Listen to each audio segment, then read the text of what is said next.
If you've ever been down the YouTube linguistics rabbit hole, you'll know that if there are two things budding linguists love jerking their little ding-dongs to, those are Hangul and vowel harmony. However, surprisingly, I barely see anyone ever talk about vowel harmony in the very language that uses Hangul, Korean.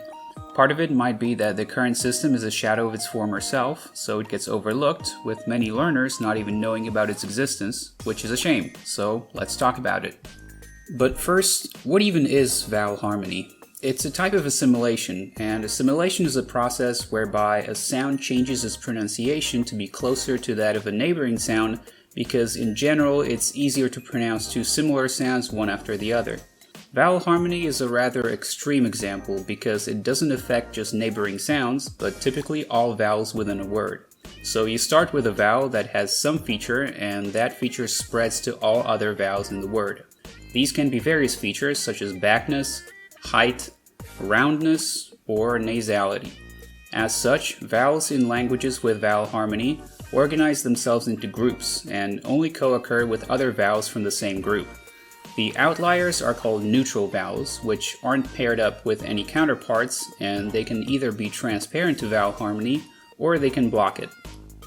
Multiple types of harmony can occur within one language. In fact, rounding harmony is typically found alongside some other system. For example, Turkish classes vowels into front and back, but also rounded and unrounded. However, the rounding harmony only applies to high vowels for some reason.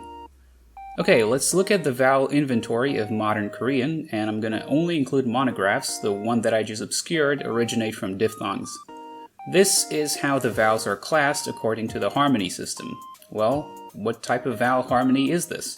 What features set these categories apart? Don't even bother looking at the names, by the way, they're just semantic. The answer doesn't seem to be very obvious, so I had to do something I hoped I would never have to do after graduating from college: research. As is usual in linguistics, it's best to look for it in the past. Especially in this case, since the harmony system appears to be growing weaker and weaker. If we reverse this trend, we should expect it to be more firmly established the further back we go. This is where the biggest issue arises.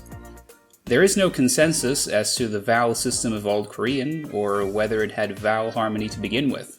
There is simply not enough evidence to reconstruct it. We're not even sure about later stages of the language. The oldest system we can reconstruct with any confidence is that of Late Middle Korean. And this still doesn't answer much.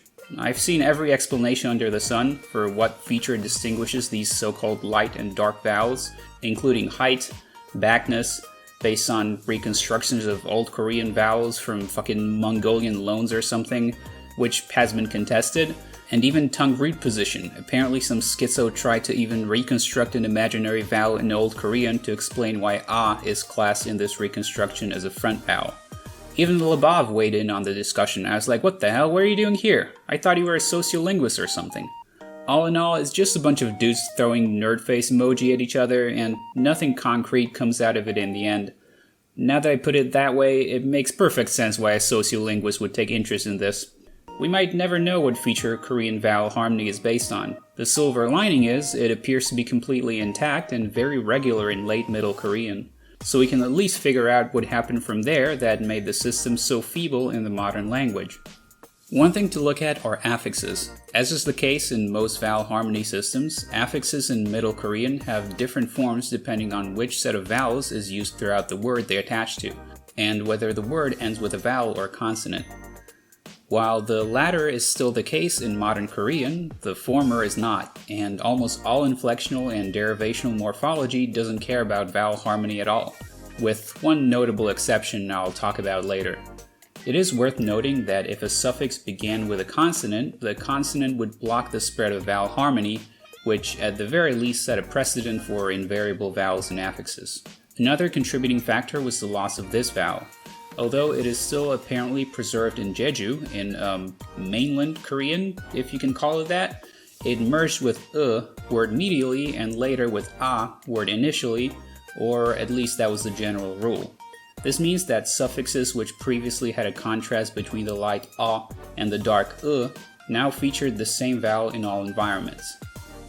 What is more conspicuous is the fact that the light vowel a split into two vowels, one of which was light and the other dark, meaning that could now occur next to light vowels, except, I guess, word initially. Other vowel changes certainly did not help to uphold the system either. Finally, the bane of many vowel harmony systems are loanwords. After all, why would vocabulary borrowed from a foreign language conform to a system absent in that language? The thing with Korean is that it has historically been greatly influenced by Chinese and has borrowed a lot of Chinese words. These intruders were a huge blow to the harmonic system, especially if we're looking at it from the modern perspective.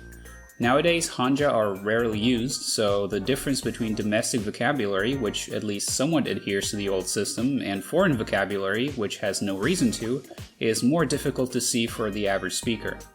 All this might sound pretty grim, so let's look at modern Korean and see where vowel harmony still prevails.